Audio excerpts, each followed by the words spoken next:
ప్రతి మనిషికి గతం ఉన్నట్లే నాకు ఒక గతం ఉంది. ఆ గతానికి స్వాగతం చెప్పాలని అనుకుంటున్నాను.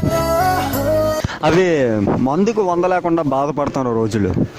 ఎలాగైనా ఏం చేసైనా సరే 100 సంపాదించాలి, మందు కొట్టాలి అని దేవుడినే తలుచుకుంటూ గుడి దగ్గర కూర్చొని ఉన్న నాకు అనుకోకుండా అదృష్టం కొద్దీ లచ్చిందే తలుపు తట్టినట్లు ఒకటి పర్స్ కనిపించింది.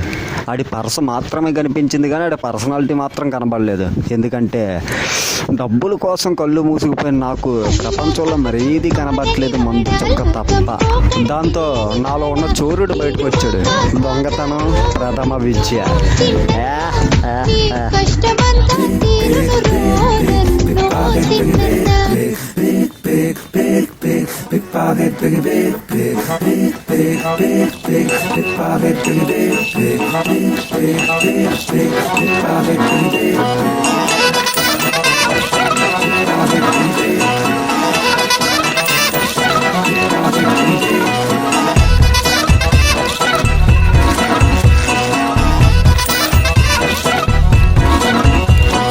కృష్ణుడి వారసులంతా, శ్రీకృష్ణుడి వారసులంతా, జేబు దొంగలు అందరిలోనూ జాతి రత్నం, కిల్లాడి వీడు చూడు ఊరులోనే ఆణిముత్యం.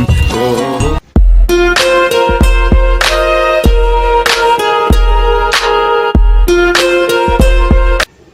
హలో సార్, చెప్పండి సార్.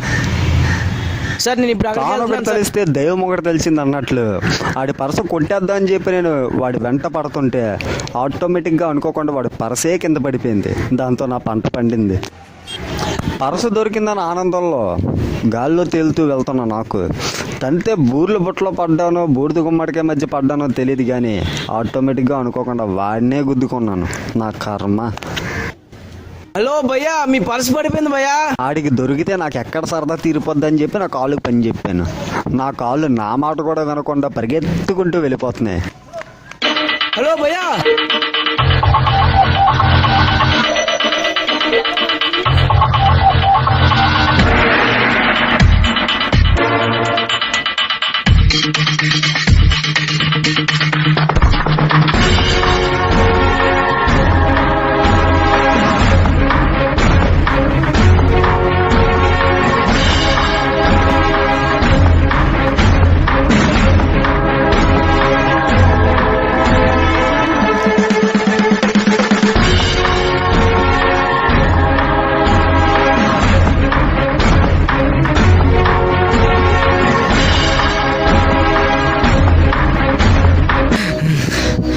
హలో భయ్యా, నీ పర్స్ పడిపోయింది. అది ఇద్దామని వస్తుంటే దొరకవే. నీ పర్స్ పట్టుకొని పారిపోతున్నాను భయ్యా. ఎక్కడ దానికోసం వెంట పడుతున్నావా అని. నా పర్స్ పట్టుకుని పారిపోతున్నావా? ఎందుకు భయ్యా? మందుకు భయ్యా. జీవితం అంటే మత్తొకటే కాదు భయ్యా, ఎన్నో గమ్మత్తులు కూడా ఉంటాయి.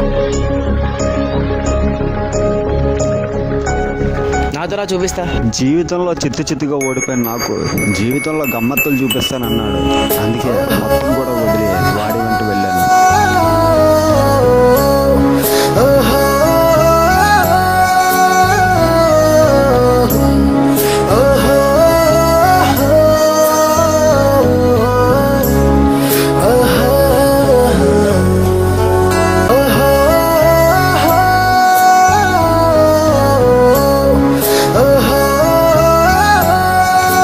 నా పరిచయం నా ప్రమేయం లేకుండానే మొదలైంది. కానీ వాటితో నేను గడిపిన క్షణాలు మర్చిపోలేనివి, మధురమైనవి, మరపురానివి.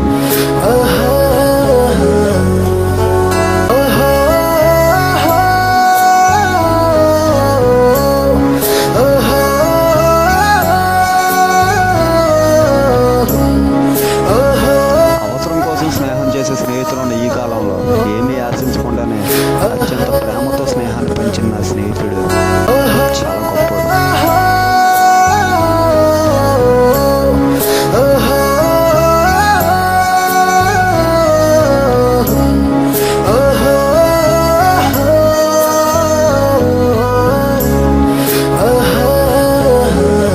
అనుకోకుండా నా జీవితంలోకి విషాదం వచ్చింది.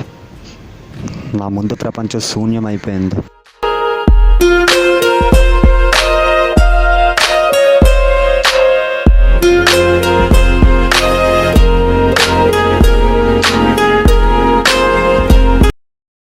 ఎప్పుడు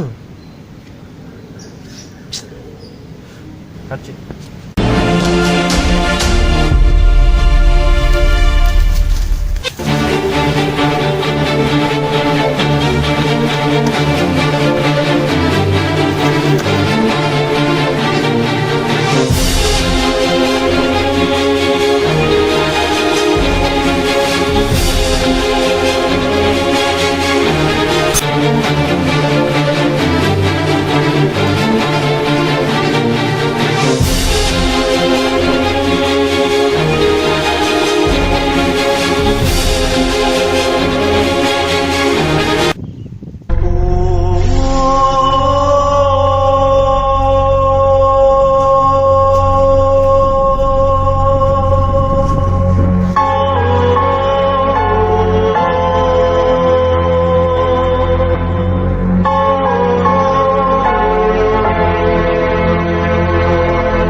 ఇప్పుడు వాడు నాతో లేడు, కానీ వాడితో నేను గడిపిన క్షణాలు, వాడికి నాకు నేర్పిన జీవిత సత్యాలు ఇంకా నా కళ్ళ ముందు మెదులుతూనే ఉంది.